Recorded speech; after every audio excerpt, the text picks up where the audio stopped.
So now I'd like to introduce today's speaker. Soon to be the newest Rotarian as of 5 o'clock this afternoon, so maybe we can have a ceremony on the rooftop as well. But I'd like to introduce Lori Preston. She's the Executive Director of the Museum of Boulder. She's been in that role since 2019, following our own Nancy Geyer. She served also as the principal of the Peak to Peak Charter School, which has been consistently ranked as one of the best high schools in the state. She spent 30 plus years in education and has lived in Boulder off and on since 1981. She has degrees from Lamar University, but I think, as I said, the biggest CV item to add to the list here is that she's our newest Boulder Rotarian. So I'd like to have Lori come up and tell us about the Museum of Boulder today.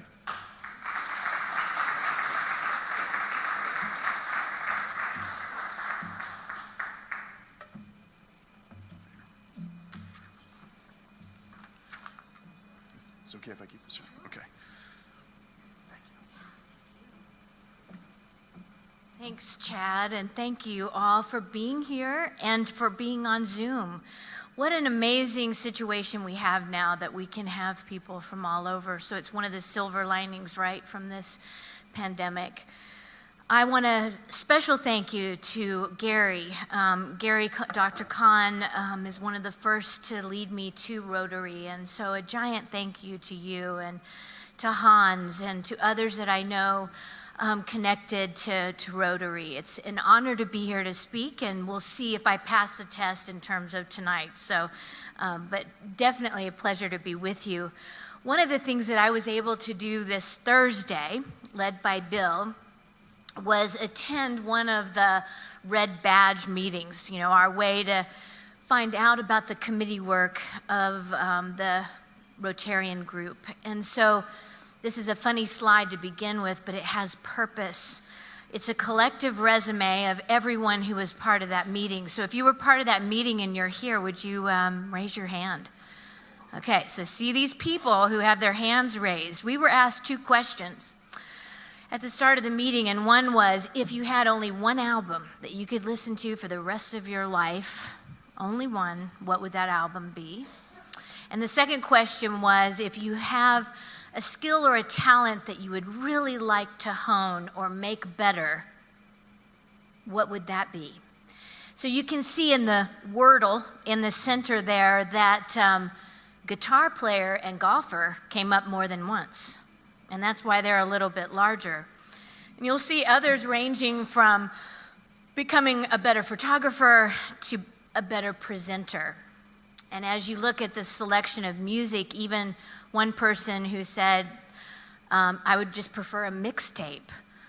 You can see which ones you might resonate with, but I find the one that was ZZ Top really curious. And I don't know if this gentleman will opt to admit to that, but pretty special. The other thing that I think is really special is that two of us had the same album. And that's Susan Connolly, who I was sitting with just a moment ago, and I both picked that Stevie Wonder album over there that's orange and has a spiral. And it's pretty timely because there's a song in it that I especially love that I'll share at the very, very end too. But how crazy that we picked the same album so we could be on the same island if that happened. All right, going forward, let's see. Thanks, Fred, for helping. Oh, he thinks he's forgot something.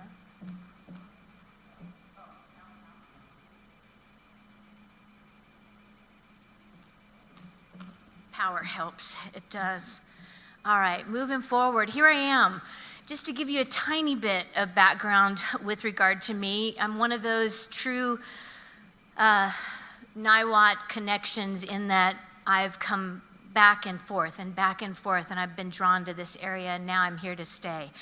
Born and raised in Kansas to an incredible family. I was adopted at 6 weeks old and raised by incredible parents in Salina, Kansas, if you've ever been there, where 70 and 35 merge and everyone stops to go to the restroom. And Texas is where I've spent a lot of my time in life, and unfortunately, I think I've picked up a little bit of that accent, and I am so not Texan.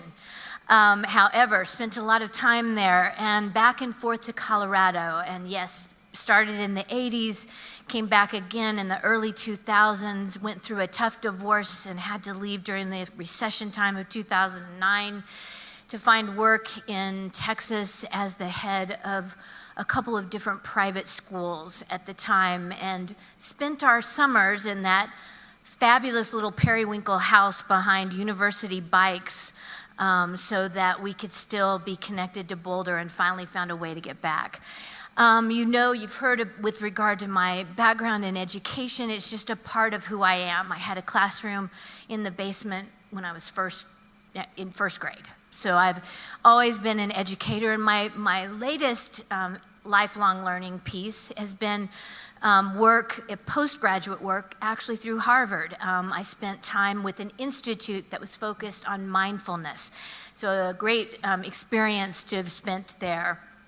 So definitely at my core is service and nonprofit work as an educator for 30 years, but also connected to nonprofit work of Humane Society. The background I have connected to Boulder mostly is through E-Town, interestingly. I served on their board when they were moving from their Canyon Street location to now the beautiful building on Spruce. And so I served on their board for 4 years. And so different pieces of my background go beyond schools, which are, of course, nonprofit work. And then I would say my greatest achievement is my son, who is 20.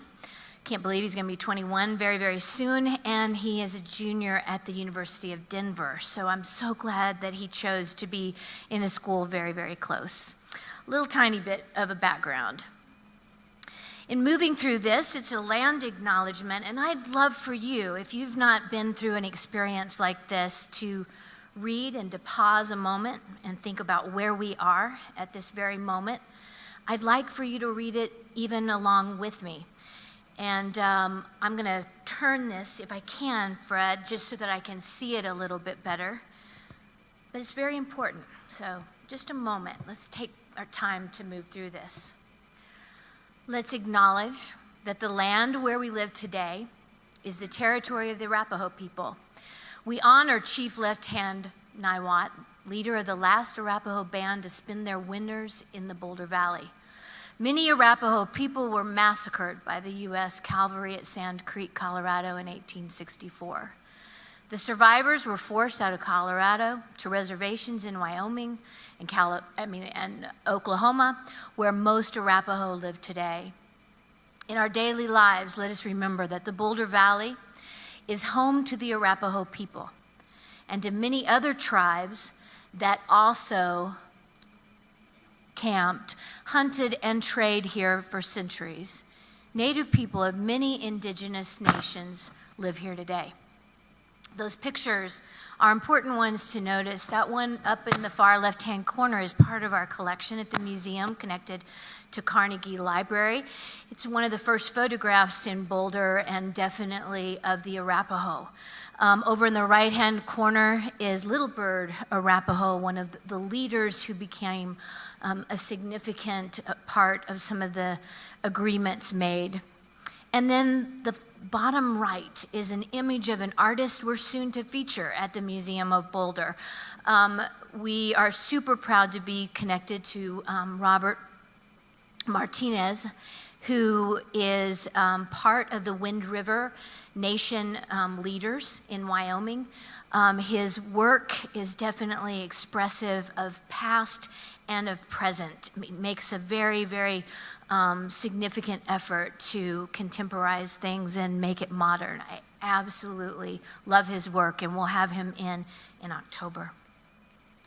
The next are two missions, yours and ours at the Museum of Boulder. So if anything is an objective today is to give you a little snippet of who we are and how we're tied and share common denominators with you and efforts as a mission. So take a look at those. And I'm curious, say words aloud that you see that are either written commonly or implied commonly. What are some of the things that you think of that would be common denominators of us with the museum? Say those words aloud. Whoops. Community, absolutely. Service. Anything? Fellowship. Those are great ones. I want to check real quick just with all of you out here. I can't see those of you on Zoom, but I just want to see how many of you have actually been to this new building, the location at Pine and Broadway. So it's fun to look around the room. It's really at about 50%. And so I can't wait to get you in, whether it's today at the happy hour or later on. We're located at Pine and Broadway. And someone in this room on a chair behind you, right now there's a little slip of paper.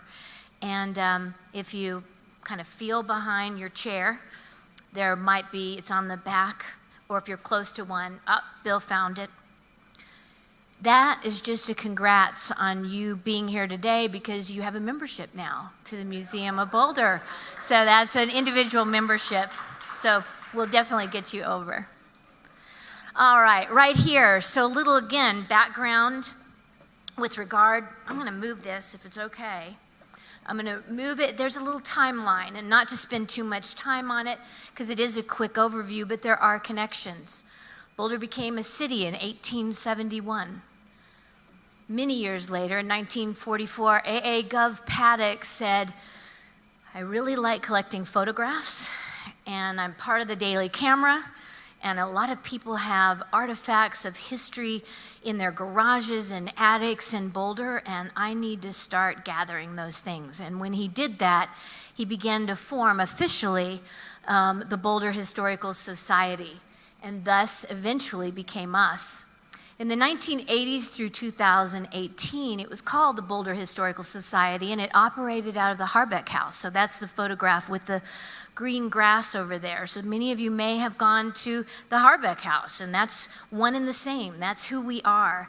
Now we've evolved and become a little bit different. And as you know, one of us as Rotarians, Nancy Geyer, was instrumental in its leadership for, I think, over 17 years. And I don't think she's with us today, but I want to just say a special thank you because it was because of her vision, her leadership, her dreams, and her management of staff and hiring of people that I still work with today that I can be in the role that I'm in. So kudos to her and to everything that she accomplished in that time period.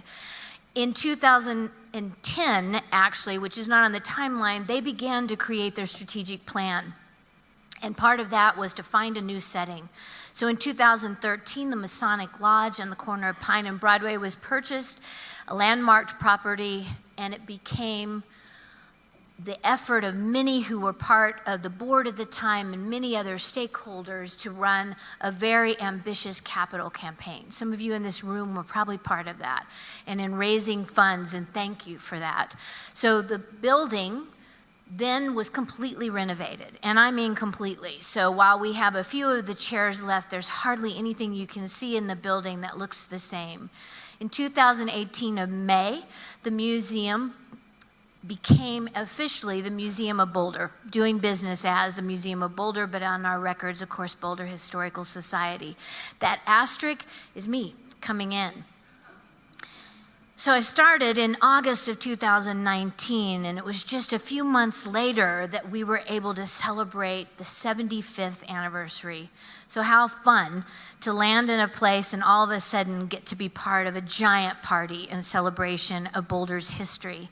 And then in March of 2020, just about 4 months after that, we had to close our doors for 4 months. It was a weird way to onboard and get to know my staff.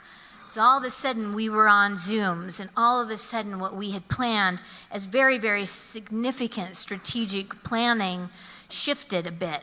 So we got to know each other really first through Zoom. Everyone you see on this particular slide is a part of the team at this moment. Everyone who's circled in blue are our board members. Right now, we have 12 who serve as board of directors of the Museum of Boulder. And down there along the bottom are the 9 staff members who join me, 5 of which are full-time. The one right in the center with the blue is my son. He works the desks sometimes when he's home from University of Denver. So many are part-time, and we're so grateful for their role. It's a small but mighty team. Up here in the left-hand corner, I was very, very fortunate to have been introduced to Brent Glass. Brent is the Director Emeritus of Smithsonian's National Museum of American History. He's also currently the Interim Director of the Buildings Museum, if you've ever been to that in Washington, D.C. And he's also very, very much an author of American history, was a big part of the creation of the African American Museum in Washington, D.C., worked very closely with the Obama administration. A big deal, and a really cool, casual guy who began to meet with stakeholders of the Museum of Boulder's past and current, and came to Boulder a few times, he and his team, to help us move through strategic planning. We could look at what Nancy had created with her team in 2000, and we were really grateful to be able to go check, check, check.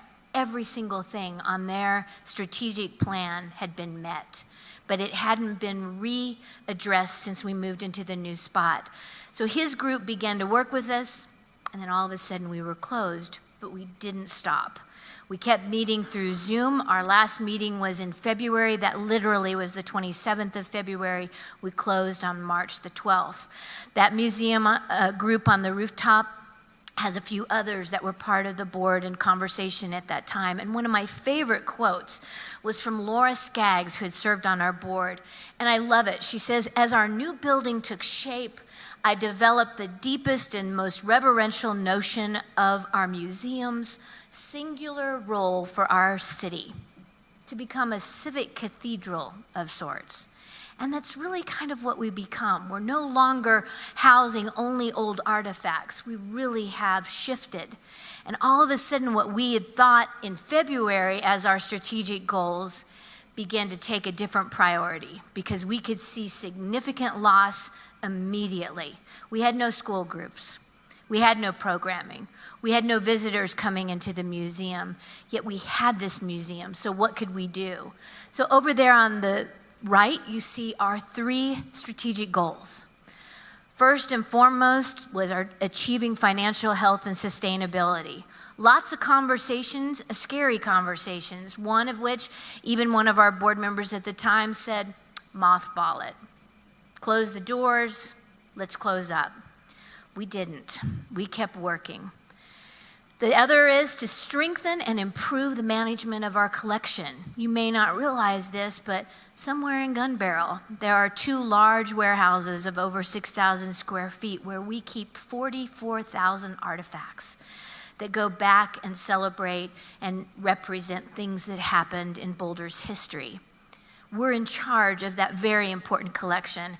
And then the third, and what's really become our lifesaver, not even financially, but really kind of emotionally, were our efforts to transform the museum into a vital community resource.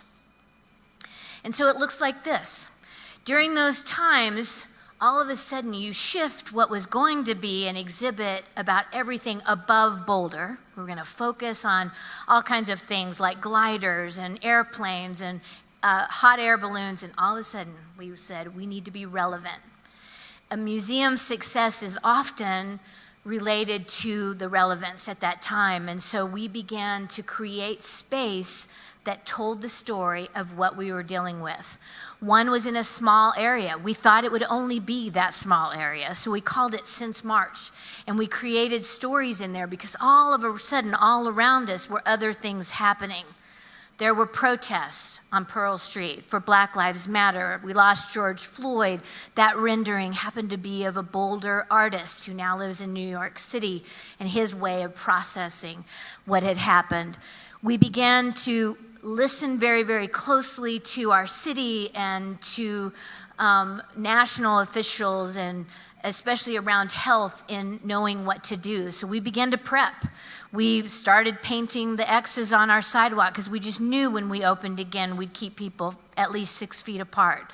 So this was key words at that time, right? Pivot, respond, prep, and we zoomed a lot.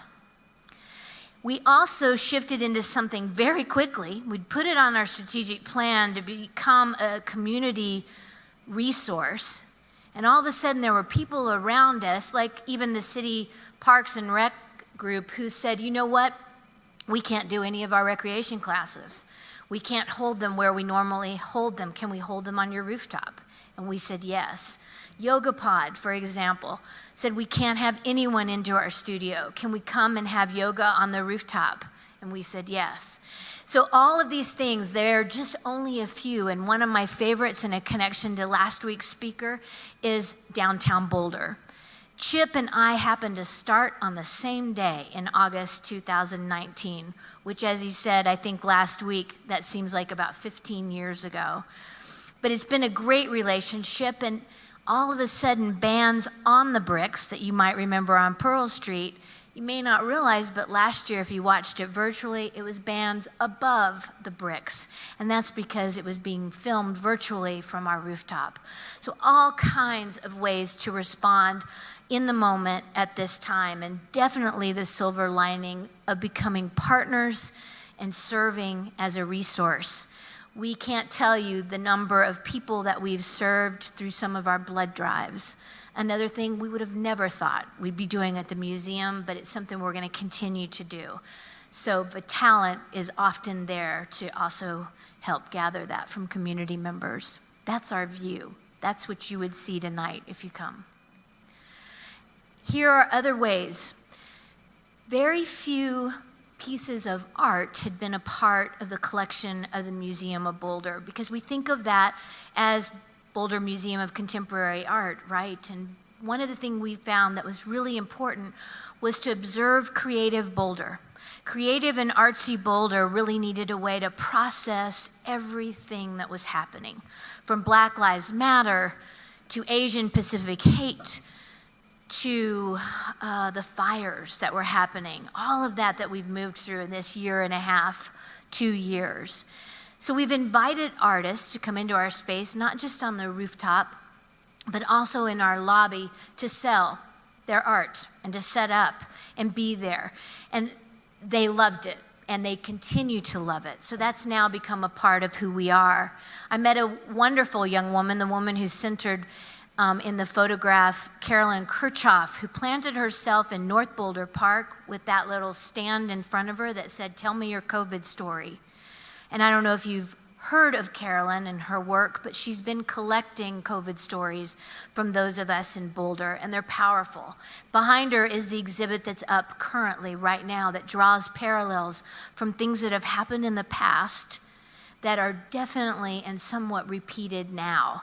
From the Spanish flu to COVID, to Asian Pacific hate and what we have on a display with regard to the Japanese internment camps here in Colorado, to Black Lives Matter, and a rendering right there above. That colorful painting in the center was done by a 10th grader in Boulder in his response to the protests.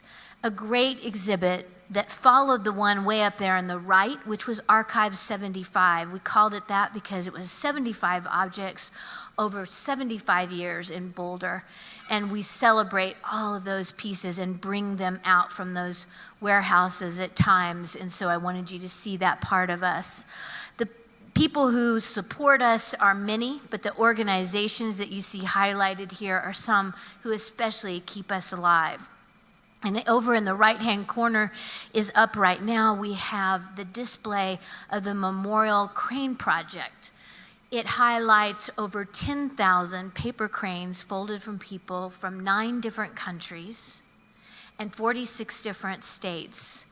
One folded in honor of every life lost in COVID. We happen to be one of 5 exhibits across the United States that's hosting this incredible representation.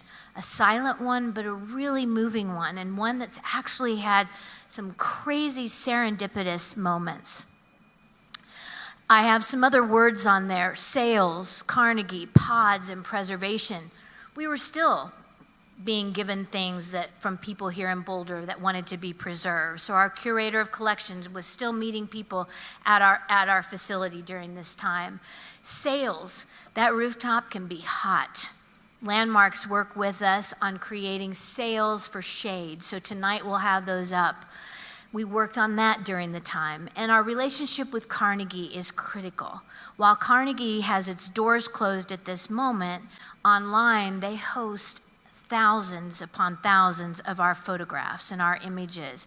And we have a fabulous memorandum of understanding with those in the library in Boulder. And then the other are pods. I don't know if you heard that term, but often families during the time we moved through the quarantine, etc., would isolate together in small groups. We opened our doors to just them. So they would reserve time and come only into that space and have a protected space. So pods became a part, too, of how we moved through. Here's a good comparison. Take a look a second. And the reason those arrows are there is because we went up. In some cases, we were on a high, and we went down in other cases. For example, 54 events had happened in 2019. Look how many more. We tripled it in 2020 because of those things on the rooftop. So that's a high. What would be 12 exhibits in 2019 had to shift, mostly because we didn't have as many guests coming in. So why shift out an exhibit, right? To a loss of staff. Some key members could no longer be there. An incredible programming director moved on to a different opportunity because we weren't doing any kind of programming at the time. But the big down for us was a loss of at least $50,000 per month. Significant loss for the museum. But a big high. July of 2020, here we were barely open, had only been open for a couple of weeks, and we received word of a national award. That national award is for our one premier gallery that is permanent. It doesn't shift, and it always surprises people when they see it because of its high tech. You can also see the slant and the angles. It was very carefully designed by Quatrefoil. Jancy knows a lot of this story. And Quatrefoil was very cognizant to mimic our 55-degree angle of the flat irons. So in this space are all of those things. Yes, the story of the Arapaho, and a lot of people come in and expect to see artifacts from the Arapaho, which we don't house. And we intentionally don't house because we gave them back to the Arapaho. And instead, we collaborated with them, and there's a tiny theater space where you hear the actual voices of the tribal leaders today telling the story. The pretty stories, not so much. The reality stories of who we were and what we were at that time in Boulder is a part of that, but a focus on moving forward. To seeing one of my very favorite things that's right around the corner of a 9-year-old young lady who actually went to school with my son, who sat with her dad.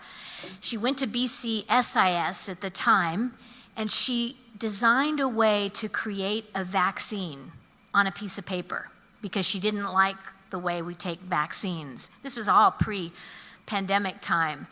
And as a 9-year-old, and the work with her father, who is an incredible innovator and scientist, she had it patented. And so we have it up on the wall to BB-8. If you watch Star Wars, you may not realize, but BB-8 was a part and created through the company Sphero in Boulder. So it's stories of, many, many stories are encapsulated in this particular and permanent exhibit that won a national award. We did a lot of time looking and digging into data, reading, and even as late as April 21, Colleen Dillenschneider serves as a great resource for me, who taps into, by surveys, etc., several people across the United States to find out what's going to bring you back in. And you can see up there at the top, it's divided between exhibit spaces and performance spaces, like, say, Chautauqua. What's going to bring the people back in? mandatory face coverings, availability of the coronavirus vaccine, and then seeing others, the ability to be outside, which is like our rooftop, etc. This data helps drive our decisions. Community was one of the words you mentioned earlier. These are the beautiful things that happened during that time. We'd spent $50,000 with Denver Children's Museum to design an incredible children's space. It's over the top, and the renderings are amazing, and we had these big efforts, we thought, to start that in 2020 to raise funds. And instead, we said, we're not going to spend $1 million on a children's space. We're going to tap into community. And so if you walk down there tonight or anytime in the future, you'll see a space that's curated by 9 different groups. From a crocheted ceiling and innovative kids from CU who created things alongside artists like Phil Lewis of Boulder, to play space that's really pretty organic and simple. A great space that we now call Playseum. We say for all ages. I've definitely seen adults down there building things. We also became this resource, as you know. This is a Native American Boulder Valley School District graduation that took place on our rooftop. We also are highlighting here a picture over there in the right-hand corner of a recent Japanese cultural day on our rooftop. Open studios couldn't get their studios open. And so they came to our exhibit and created a welcoming window of 200 artists in our space. And then that one picture that you see with the crazy stuff across the top, that's where E-Town is now. And we call it our community exhibit because often it highlights some efforts. So, for example, this one was focused on the monarchs and preservation and the story about the loss of potential monarchs across the world. And it's tied to Viviendo Aquí, which was an exhibit created by teen students in the Boulder Valley School District telling their story of a Latinx background. Then in March, we lost 10 lives. The Museum of Boulder, within 24 hours, received 2 calls. One call was from a leader in Florida of a museum very close to the Pulse nightclub. Pam Schwartz was her name. And she said, "Can I talk to you and to your staff?" And we said yes. And immediately, all of a sudden, we began to realize, whoa, we're going to become the chief conduit through this experience. There's really no one else in Boulder who could step into this. And so what we've become is this place where we began to gather and preserve items on the memorial site. We began taking photographs. We began to collect items through the photographs, not going and retrieving them off the site, but we were on site. At times, if you were there, it became really rough looking. Often the museum was tied to that, and people would say, "Why aren't you cleaning up the flowers?" But for us, we don't keep organic items, but instead other items. So part of other pieces of what we're trying to do to help our community heal was to join with the city of Boulder in these efforts. So we have all of these items now. The George Reynolds Library that's down there in South Boulder was open to us to collect the items and to begin to sort them. A lot of people have said, well, what are you going to do? What are you going to do with them? And some of our first steps are going to be to clean and preserve and organize. And many of the organization that's happening is due to the families. It's shaped around the families. For them, as they lost someone in their family, family members outside of Boulder may not have ever been able to come to this fence. We want to recreate that moment for them to see some of the things that they missed and or even retrieve them and take them home. They're not ours to keep, but definitely ours to preserve. And another piece that's moving pretty rapidly right now is for us to begin to keep the oral histories of those impacted. So from a videographer who was on the site for one of the Denver news channel stations who broke down in front of me one day at the memorial site and said, "This is it.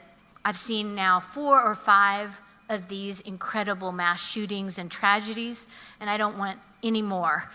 And her story to the stories of people who were touched very, very closely, either through friends or family. That's going to be another important piece of us. So SOBO is a real big focus, and an amazing serendipitous moment was when a family from South Boulder called us and said, "We've folded paper cranes." This was before we had our crane exhibit up. "We folded paper cranes in honor of every life lost at the King Soopers. Can you take them? We are afraid it's getting ready to snow. Can you come and grab them?" So we kept them. And what became actually the center of the Memorial Crane Project's paper cranes is now on exhibit at the museum. Just serendipitous. We had no idea, and it became the center. To the far right piece, a Boulder sculptor and a tie to Rotary. Scott Osborne created, in his time of trying to process, a 10-foot, in honor of the 10 victims, sculpture with 10 facets, with a reflection piece on the top that actually catches whatever it is that's in the sky. And this sculpture, he has said, "Museum of Boulder, we'd love for you to have it." I've shared with people on your team here, from Gary to Hans, about the potential of what would this look like on the Infinite Walk of Peace, or what would something similar to this look like as a way for people in our community to process. So I wanted you to see that, because we're in conversations about where this beautiful piece lands. Here we are, our income. Chad asked me to share a little bit about who we are and how we operate financially. So you can see a big chunk of us comes from our endowment. A wonderful woman, Christensen is the name, passed away years ago and left a significant gift to the Museum of Boulder. Unbeknownst to us, to have known her, and off of that endowment, we are able to collect 5% every year. So we're incredibly grateful. Another big chunk is contributions. Of course, people who give to the Museum of Boulder, who do that regularly. And another, Stephen Tebow. A lot of people see that it says at Tebow Center on our museum. He was very instrumental in those initial days, especially, and an ongoing gift over 15 years. PPP was a part. We got federal assistance in 2020 and also in 2021. And you can see those other sources. A good question that I'm often asked is, how much do you get from the city? And what's important for you to know is that that's a small percentage in comparison to everything we have. We're not a city facility. We're a private institution. And so that 4% we're very, very grateful for, but it's something we move through in terms of a grant application and process, just like other arts and cultural organizations. Our expenses, they're high. A big chunk is personnel. Another big chunk of us is that we don't own our building. We're still paying a mortgage, and we pay interest and principal on that. That's always a surprise to people. And then we have expenses related to other buildings, like the storage facilities, etc. So just a little snippet of our expenses. So what we have is a reality of a deficit. We knew we would already have a deficit because the building was going to anticipate that for 3 years in that new space, but we continue to. But we continue to work. So that blue forward arrow are all the things that we're doing to just keep this going, with the reality to know that we really need to bring in about $29,000 per month for the rest of this year if we were to break even. The other is achieving financial health and sustainability for the museum has its myths of who we are and then the realities. Take a look at that comparison list a second.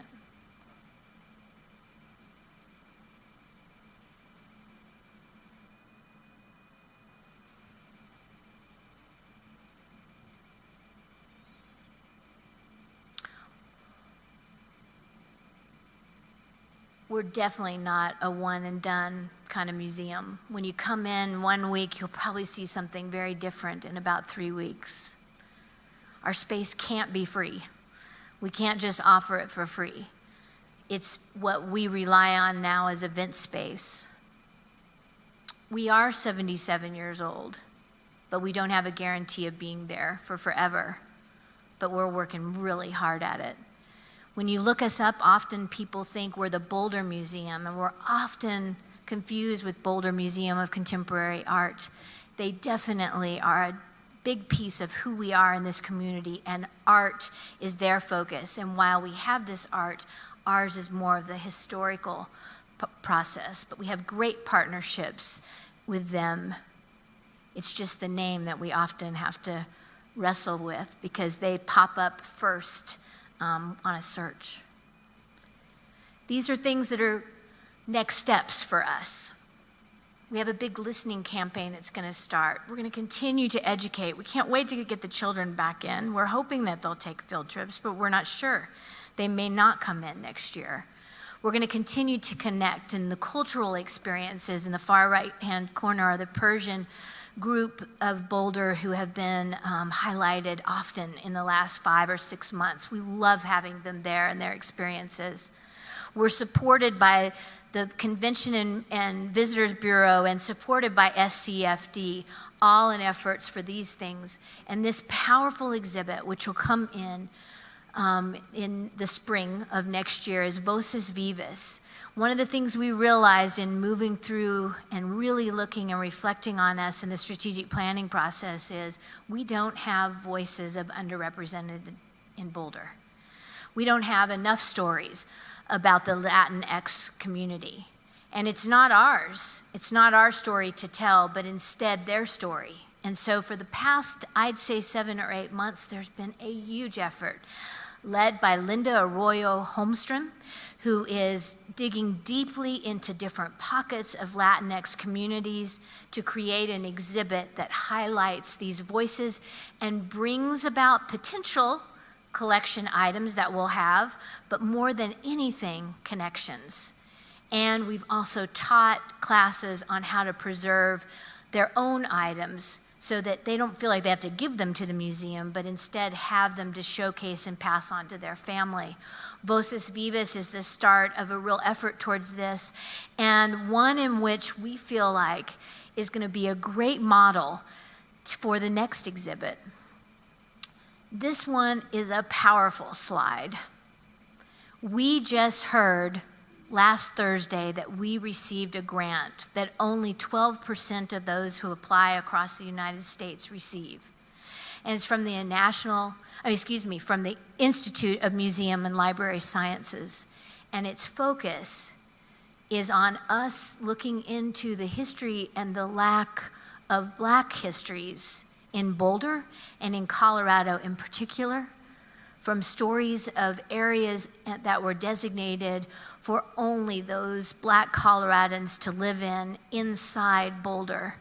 Many stories, and often surprising when you go to our main exhibit where you see a picture of the KKK and see, wow, Boulder at one time was 10% made up of KKK. That's always a shock for people to see. Why is that? We've received fairly recently some really significant accolades for being one of the happiest places in the United States. Have you seen that? We just got the award again for a second time, the happiest place. For some, not for everyone. So this is going to be an effort led by Adrian Miller. Adrian Miller is a lawyer, or he says reformed lawyer. He is an author of 4 books. He was just recently at the Boulder Bookstore, if you happen to have seen an advertisement, and he's really well known for barbecue and soul food. As a matter of fact, I think he's called the soul food scholar. He is going to lead our research. So not only will he do it, but he will bring in students from universities in Colorado that will become a part of researching this important and vanishing history. As a matter of fact, the title of this particular exhibit is called Reclaiming a Vanishing History.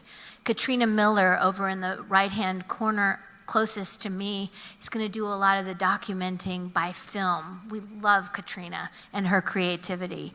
We're excited about this project and about the stories, but according to our reviewers, have opened ourselves up significantly to complexity and to what will most likely become really, really sensitive areas. I'm almost finished here with a comparison of museum feedback across the United States. It's similar to our story, but we are not going to read that permanent closure piece. But nearly half of the institutions that look like us lost 29% of their staff on average. We lost 25%. And of the directors surveyed, only 44% plan to hire or rehire. That's where we are. Can I help with time? I'll speed it up. Here we are, our next exhibit. We'll tell you a little bit more about that later. Beat. And our steps, our vision. And then tonight, right, that tie. We'd love to have you with us. From E-Town music to the words of that common song that Susan and I love in that common Stevie Wonder album of 1974, has a lot of the same messaging that we're hearing today and needs that we're hearing today. So thank you. Thank you so much, Lori. That was fabulous. It really was. And we're really looking forward to more when we get there tonight at the happy hour. And we didn't have time for questions, but you'll have an endless opportunity this evening if you join us at the happy hour. So please do. So Lori, as you know, I believe from the last couple of times you've been involved here, that for the last 35 years, Rotary has been involved in trying to eradicate polio from the face of the earth with our Polio Plus campaign. And this year, we're incredibly close. I think they're doing only 2 cases now since the first of the year. And so in your honor, we are going to contribute 100 doses of the polio vaccine to our Polio Plus campaign. So thank you.